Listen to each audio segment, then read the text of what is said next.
Bonjour à tous, c'est Lisa, je vous retrouve pour le 6e DIY de ma chaîne et donc c'est pour vous montrer comment fabriquer sa bague à nail art. Donc une bague à nail art, c'est une bague qui va permettre de mettre les vernis, les gouttes de vernis et puis faire un nail art. Ça évite d'avoir une feuille de papier aluminium à côté et de risquer de la renverser, du coup c'est directement sur la main. Et donc pour réaliser la bague à nail art, vous aurez besoin d'une canette, d'une paire de ciseaux, d'un rouleau de masking tape, d'un tube de colle forte et d'une bague pour coller les bijoux qu'on peut trouver dans les magasins de loisirs créatifs. Pour commencer, je vais venir prendre ma canette et j'ai déjà tracé les contours de ma bague à nail art et j'ai déjà fait un trou pour que ce soit beaucoup plus facile. Donc j'agrandis le trou et je vais venir prendre mes ciseaux pointus et je vais venir découper.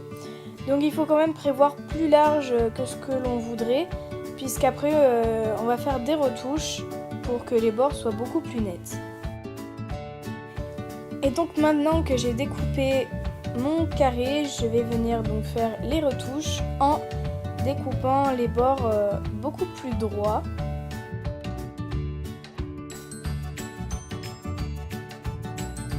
Je peux poser la plaque sur ma main pour voir à peu près quelle grandeur je souhaiterais avoir. Et comme le morceau de canette est arrondi, je vais venir l'aplatir en tordant ma plaque dans tous les sens.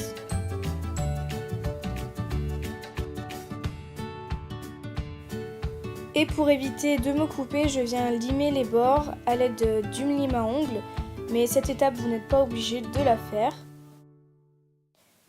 Je lime des deux côtés pour que les bords soient encore plus arrondis.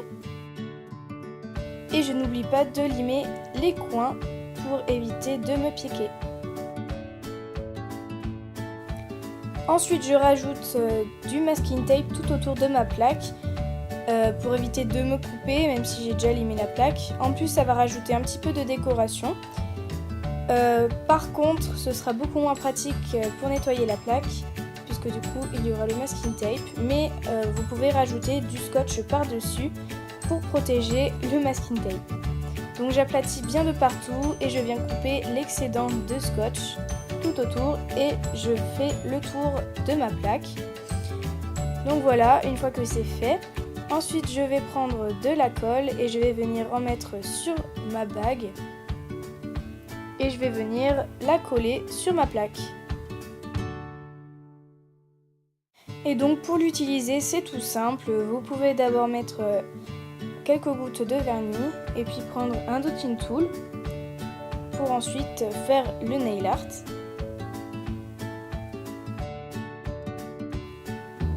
Ça peut également vous permettre de mettre plusieurs couleurs. Donc plus la plaque est grande, plus vous pouvez mettre deux couleurs différentes. Et vous pouvez également faire des mélanges, c'est beaucoup plus pratique qu'en faire sur une feuille ou un morceau de papier aluminium. Et en plus c'est sur le doigt, donc ça évite de faire un faux mouvement et de renverser le morceau de papier d'aluminium et d'en mettre de partout. Et donc pour nettoyer la plaque, si ce n'est pas encore sec, vous pouvez utiliser d'abord du sopalin ou un mouchoir pour essuyer et ensuite nettoyer avec du dissolvant et un coton-tige. Et voilà le résultat. Donc si vous n'avez pas de bague, vous pouvez utiliser tout simplement les chutes de la canette qui vous restent. Et donc une fois que j'ai choisi le bon morceau, je viens donc découper tout autour pour avoir de jolis bords et je viens couper le morceau en deux si besoin pour que le morceau soit plutôt fin. Ensuite je viens plier les extrémités mais légèrement pour pouvoir ensuite scotcher le morceau de canette sur ma plaque. Et donc pour éviter de me couper, je lime mon morceau mais je ne l'ai pas montré en vidéo et je viens rajouter du masking tape par dessus. Donc là c'est pareil, j'enlève les bulles et je viens rabattre les bords. Et si il y a un petit peu de masking tape qui dépasse, je viens le couper à l'aide de mes ciseaux. Ensuite, je viens replier les bords des deux côtés et je peux venir arrondir encore une fois mon morceau pour qu'il ait une belle forme. Je peux vérifier avec mon doigt pour voir si c'est la bonne taille, parce que si c'est pas la bonne taille, c'est un peu dommage. Et je viens prendre ma plaque. Désolée pour le changement de luminosité, mais il y a un gros problème avec le temps et du coup on voyait plus rien.